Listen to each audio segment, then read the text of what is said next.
Сәлеметсіз бе, білім алушы? Бүгінгі дауыс қою пәнінен өтетін шығармамыз Михаил Иванович Глинканың «Жаворонок» романсы. Бірінші романстың шығу тарихына тоқталып өтсем. Бұл романс «Прощание с Петербургом» вокалдық циклынан. Бұл цикл пайда боламға дейін Глинка өзі кумирі санаған Александр Сергеевич Пушкин дүниеден өтеді. Одан кейін композитордың кіші інісінің жаназасында ол өзінің жұбайының сатқындығы жайлы біледі. Композитор өте қатты күйзеліске түсіп, өзінің айналысып жатқан барлық жұмыстарын тастайды. Оның ішінде Руслан и Людмила операсын мен жұмысын тоқтатады. Осы кезеңнен шығуына композитордың Екатерина Кернмен араласуы оған үлкен көмегін тигізеді. Екеуінің қосылуына композитордың туыстары қарсы болады. Сондықтан да ол өзінің сүйіктісін алып, Ресейден шетелге кетіп қалу жоспарын құрады. Сол тұста бұл циклдағы романстар сол тұста жазылады. Кукольниктің өлеңдеріне жазады, яғни сюжет жағынан бір-біріне үйлеспесе де, оны Глинка өзінің сол туған жерінен жыраққа кетіп бара жатқан өзінің жаңағы күйіне, сезіміне соған арнап, яғни сондай адамның эмоционалдық күйін көрсетеді осы шығармаларында. Шығарма ми минор тональностінде жазылған, темпі асықпай орындалады, және де өлшемі 4/4 өлшемінде. Қазір бірінші нота бойынша айтып көрсетемін.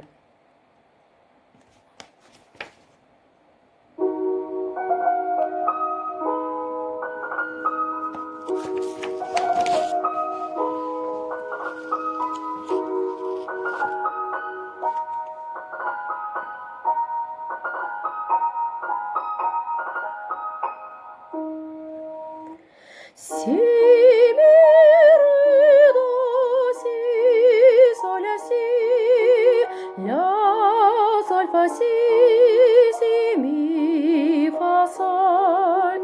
Si, mi, re, do, si, sol, la, si, re, si, sa, re, do, la, sol, la, si. Si, mi,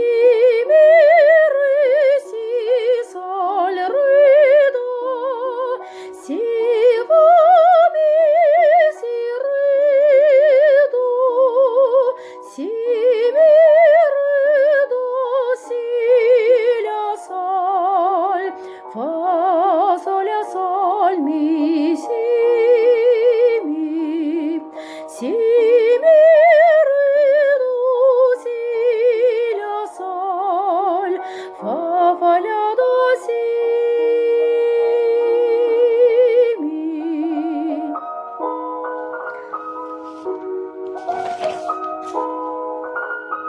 Осылай екі шумақтан тұрады. Екінші шумақта дәл осылай өзгеріссіз қайталанады.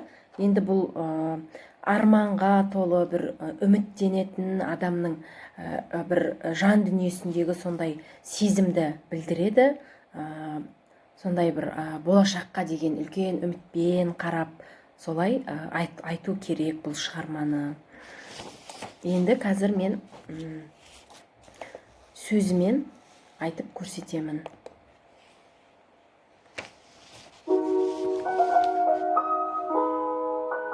Және дирижерлап көрсетемін қазір.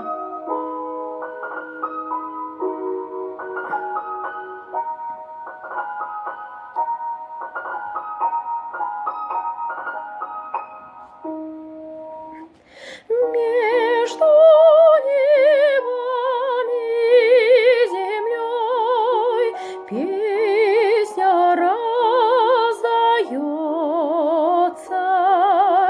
неисходною струей, громче, громче льется, не видать певца полей, где поют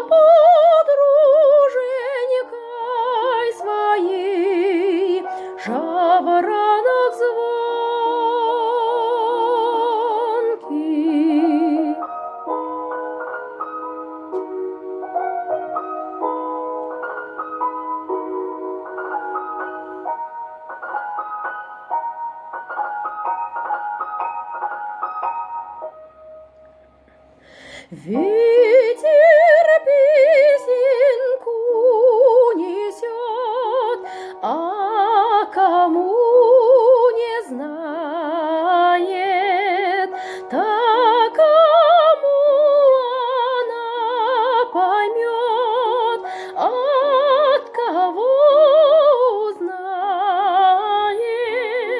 Леся, песенка моя, песнь надежды сладкой, кто-то вспомнит про меня и захнет украдкой,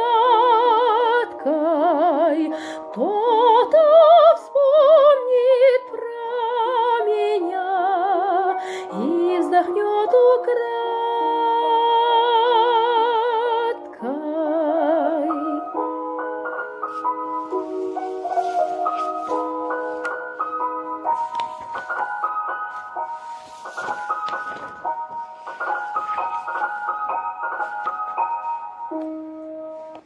Осылай айтылады, өте сондай әуенге толы шығарма.